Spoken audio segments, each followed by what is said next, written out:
Next on AM 1480 WLEA, the Newsmaker Show. Here's Brian O'Neill. And saying good morning now to Alfred University history professor, Dr. Gary Ostrower. Dr. Ostrower, thank you for joining us. Hey, good to be here, Brian. It's a cold day, but we're climbing out of winter, right? Yeah, I'm going to be interested to see what meteorologist Rob Carolyn says about yesterday's wind. That was something else. Well, it was about 45 miles an hour gusts here in Alfred. It was about 75 miles an hour where my wife is in Buffalo. We don't usually get this at this time of the year, but hey, the times there are changing. I guess so. Dr. Ostrower, the Kim Jong-un, President Donald Trump meeting in Vietnam coming up. Your thoughts?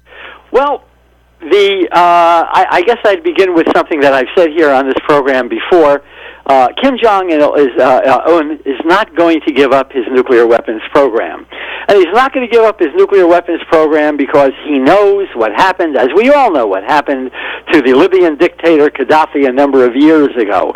He surrendered his program, and within a relatively short time, there was an attack on his regime. He had no way to defend himself. He was eventually captured, and then, of course, he was killed. And on that topic, and not to interrupt, Dr. Ostrower, but did you hear about the tweet from Senator Marco Rubio? No, I did not. He put out a tweet of a picture of Gaddafi, two pictures of Gaddafi in kind of like a split screen photo. On the one hand, it was Gaddafi enjoying himself all dressed up nicely and having a drink, and on the other side of the photo, it was Gaddafi all bloody about to be killed. Well, Kim has probably seen, if not those pictures, he's seen other pictures, I'm sure. So he's not going to give up. Oh, but that was for the that was in regards to Maduro in Venezuela, not Kim Jong-un. But you brought up Gaddafi, so. Oh, but I think that Kim knows he knows that story as well. So he's just not going to give up. He's not going to give up his weapons program. However, what's going to happen over the next couple of days in Singapore when President Trump meets Kim? And I think that there probably will be some give on both sides. That is to say, I think that both want, they want to, return to their own countries as successful. And so what does that mean? And I think that we might see the following, and I'm not promising that this is going to happen, but I am predicting that some of this is going to happen. I think that the meetings could produce the following. Number one, a number of promises, okay? And these are promises to dismantle certainly a nuclear weapons facility, a complex in North Korea called Yanbin. So I think there are going to be promises to dismantle that. That doesn't mean that there aren't other sites. In fact, there are other sites. But at least it's, one might call it something of a start. Secondly, my hunch is that the North Koreans are going to admit some inspectors, maybe a lot of inspectors, from what's called the IAEA, the International Atomic Energy Administration. It's a UN-related group. Thirdly, I think that he's going to agree to a continuation of the moratorium. Ever since the talks last year, there has not been one single long-range missile test by the North Koreans, nor has there been any actual nuclear weapons testing by the North Koreans. Now, look, I think that that's progress. I think that's important. When President Trump, claims that these talks were successful, he has reason, I think, to brag about that. What will the U.S. give in the meantime? Because if you're going to negotiate, you got to be, giving up on both sides. And my hunch is that on the U.S. side, we're going to relax some of the sanctions against North Korea. And when I say some of the sanctions, I mean sanctions in respect to tourism.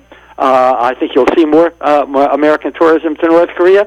And I think there are also going to be some sanctions relaxed on the manufacturing side.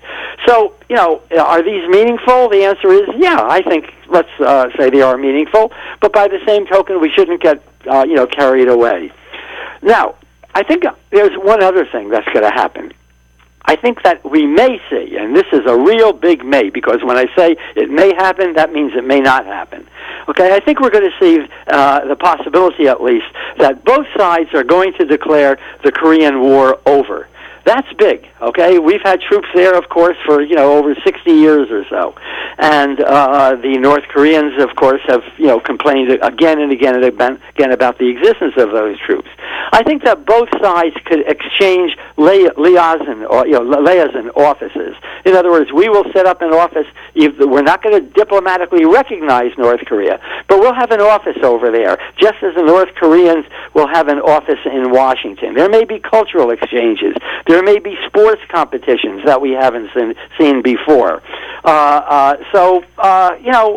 Will there be change? Yes, there will. I don't think that neither of these national leaders would meet together if they were absolutely committed to just digging their heels and provide no give on their own side.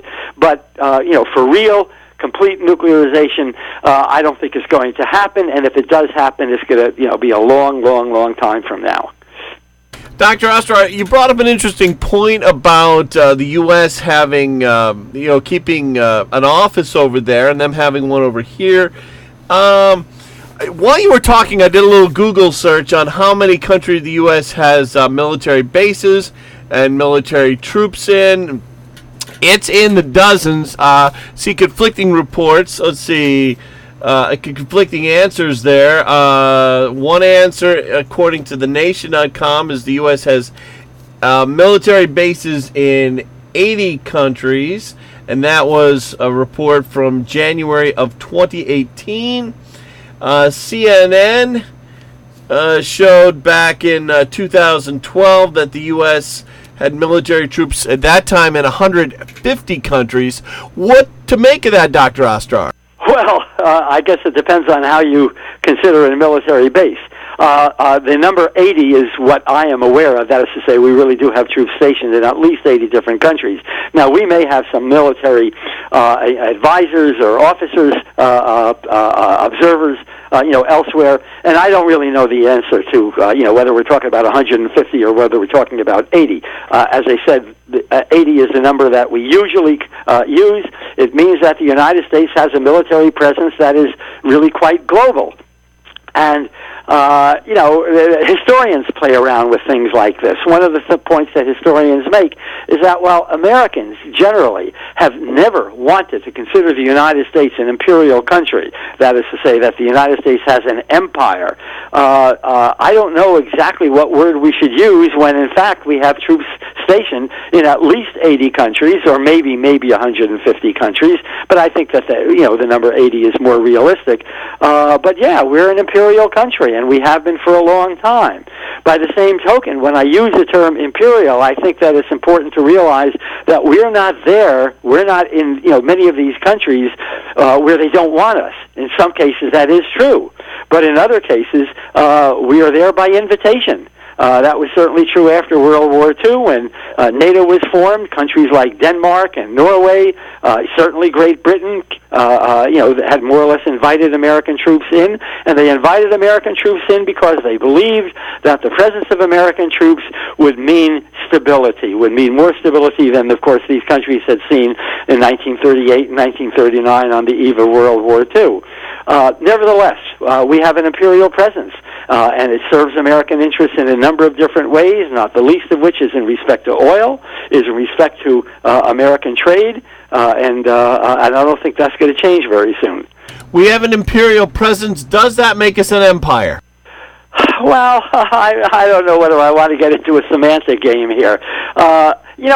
If you go all the way back, and I don't mean to be too historical here, but people like George Washington, Thomas Jefferson, were quite willing to use the word empire when they considered, for instance, the possibility that we were going to expand west. After the Revolution, our borders essentially went from the Appalachian Mountains all the way to the Mississippi. And then, of course, we know what happened after that with the acquisition of Texas, the Louisiana Purchase, and so forth. These people, including Jefferson, were quite willing to call this an empire. And yet, that term kind of faded. It really became a little bit less respectable by the time we got to the Civil War. And I think it got less respectable because we didn't want to compare ourselves to the British Empire, to the French Empire. So we saw those things as kind of bad, and we saw what we were doing, our expansion is good. And so instead of calling our expansion imperialism, we simply called it expansion. And I think that has been the case. Even when we did pursue a frankly imperial policy, say in 1898 with the war with Spain, when we acquired the Philippines, we had acquired just a couple years earlier Hawaii, we acquired Puerto Rico and whatnot. Even then, we did not want to talk about a, quote, imperial policy. Dr. Ostrower, Saudi Arabia making some news today for reading from the headlines here online from the BBC. Saudi Arabia. Crown Prince takes charm offensive to the east. From CNN, Saudi Arabia appoints first female ambassador to the U.S. From the National, I'm not familiar with the National, but from whatever that is, United Arab Emirates and Saudi Arabia announced $1 billion in joint humanitarian aid for Yemen. Any thoughts on Saudi Arabia? Well, I think that Saudi Arabia is going to be in the news plenty in the next 1 or 2 or 3 or 4 years. And there are a few reasons for that. First of all, the United States has become, for all intents and purposes, self-sufficient when it comes to oil. The oil that we needed from Saudi Arabia, going all the way back to the 1970s, we no longer need, or at least we need very, very little of it. Now, what that means is that we can pursue a somewhat more independent policy in respect to Saudi Arabia, and the Saudi Arabians know that. They know that, so that they're going to, and I think we already see evidence of what I'm going to say right now, they're going to make overtures to Russia, they're going to make overtures to Pakistan, beyond what already exists. Right now, there are about 500,000 Pakistani workers in Saudi Arabia.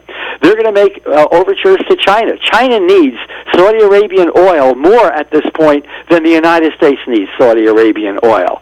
So why do we continue any kind of relationship with Saudi Arabia? And I think the answer is not so much that we need their oil. We don't. What it, I think, involves is that the Europeans need it, our allies in Europe, the English, the French, the Scandinavian countries. They need this oil. And if we want to maintain a healthy international system of trade and commerce, and I think we have to do that, we're going to have to continue to, in a sense, cozy up to a certain extent to the Saudi Arabians, so that they keep the oil spigots flowing to our European friends, and also to Japan, I might add. Nevertheless, I think that our relationship with Saudi Arabia is going to become a lot more complex than it has been in the past. And by the same token, and something that you just mentioned a moment ago, the Saudi Arabian prince is, trying to appear as a reformer. He's trying to kind of, persuade us to forget that he had killed, that he had murdered, not he, but his folks had murdered the Washington Post reporter Khashoggi just a few months ago. This is not a very, very nice regime, and he's not a very, very nice man. But he knows public relations, and I think that we're going to see a lot more of that in the next few months. We're going to take a quick break, then we'll be back with Dr. Ostrower after we check the forecast. Stay with us. Want your vehicle looking just like it did when you drove it out of the dealership? Then stop by RBS Auto Detailing on Canisteo and Pine Streets in Hornell. RBS Auto Detailing. The before and after photos of your vehicle won't come close to showing the great job they'll do for you. Cleaning, washing, and waxing. They can get your vehicle looking nice and new both inside and out. RBS Auto Detailing on the corner of Canisteo and Pine Streets in Hornell.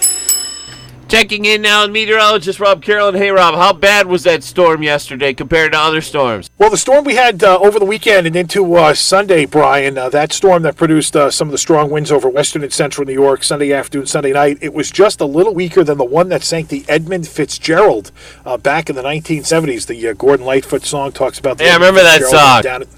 In November of, I think it was 1975. This storm we had this weekend was just a couple of millibars weaker than that storm. And then what happened was that storm went up into Ontario, and a new storm developed off the coast of Maine.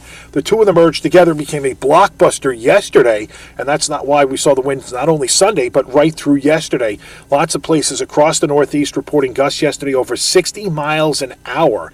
Now, the storm is moving away from the Canadian Maritime provinces today, but we still have a big high building in from the Dakotas, so the atmosphere remains squeezed. So it will be a little on the breezy side today, and it's also pulling cold air in from the north and west. A lot of cloudiness coming off Lake Ontario, Lake Erie this morning. Cloudy day, a few flurries or snow showers, and only about 20 to 25, which is about 10, 15 degrees below normal. Sunrise earlier today was at 6:49. It'll set tonight at 5:57. Now, we'll see some light snow head our way late tonight. We're 5 to 10 above. Little Alberta Clipper goes by tomorrow. It's going to produce about a 2 to 4 inch snowfall. It'll be the light, fluffy stuff that's easy to move around. Temperatures 25 to 30. The snow ends tomorrow night. We could pick up an additional inch, lows 15 to 20. Then lingering cloudiness Thursday with a high between 30 and 35. Thanks, Rob. Back to Dr. Gary Ostrower. Dr. Ostrower, Bernie Sanders has brought in, $10 million in campaign fundraising? That's pretty shocking. That's a lot of money in a very, very short period of time, and it really puts him ahead of most of the other Democratic candidates at this point. On the other hand, it's entirely possible that former Vice President Biden is going to announce, and my hunch is that he'll do very, very well when it comes to fundraising. Look, the Democrats are going to be having something of a Donnybrook over the next year or so, and I do think that Bernie Sanders was underestimated, certainly by Hillary Clinton and probably by most Democrats when he announced that he was going to run for president, 2 years ago. And remember, he wasn't even a Democrat. He was technically an independent, though running, of course, as, the Democratic primaries. Well, if we underestimated 2 years ago, I think that maybe we're underestimating him right now. In the final analysis, in 2016, in all of those Democratic primaries, Bernie Sanders got 43% of the vote. And he did that as a Democratic socialist.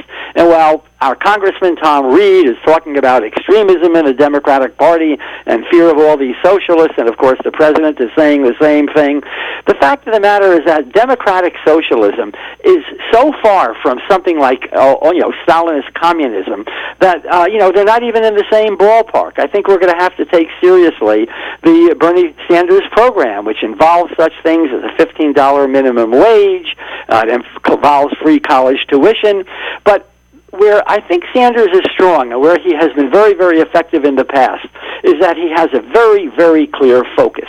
His focus is on income inequality. His focus is on increasing living standards, and that resonates with the American public.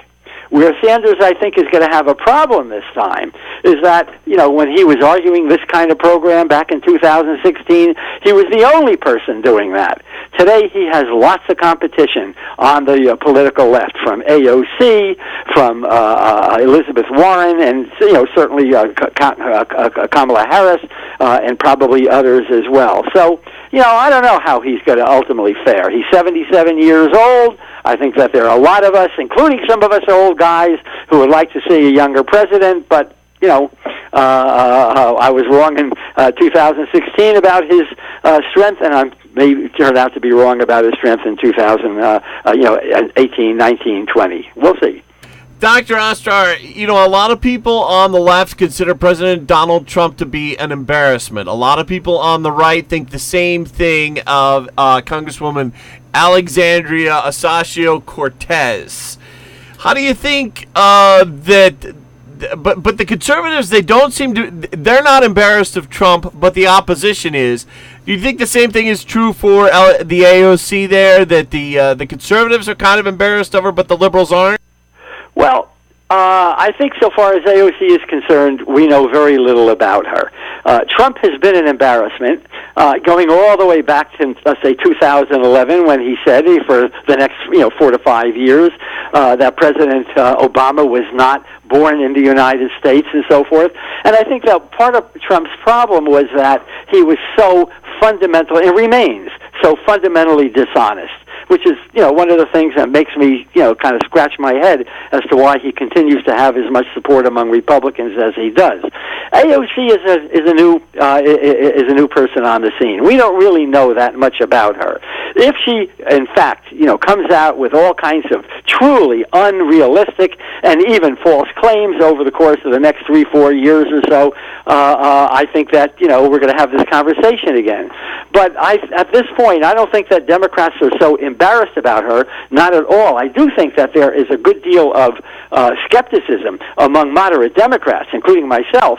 Well, I'm not a moderate Democrat. I'm kind of a moderate Republican, but still, skepticism about her program because much of it may, in fact, be very, very unrealistic. But I think that where she is probably going to be, valued among Democrats is that she's offering a vision. She's offering a program. It may not be all that realistic, but at least it's a start. And that's something that the Democrats have really not had over the course of the last 4 or 5 years.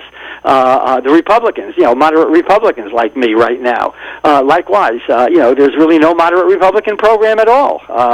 Trump has taken over the Republican Party, and we're going to have to deal with that. But that's why not a lot, but there are a small number of Republicans who are still very, very resistant to Trump's presidency. And where they're going to go in 2020, I don't know. To the Democrats, to some kind of a moderate Republican like Governor Hogan of Maryland. This is all up in the air right now. Well, Dr. Ostrower, we're down to the last 60 seconds, so we didn't have time for this day in history, though there were some interesting topics. So we'll catch up with you next week, and be sure to get in that segment, This Day in History. Always good having you on, Dr. Ostrower. Well, thank you very much, Brian, and you have a great week. You too. Thank you so much. It's AM 1480, WLEA Hornell.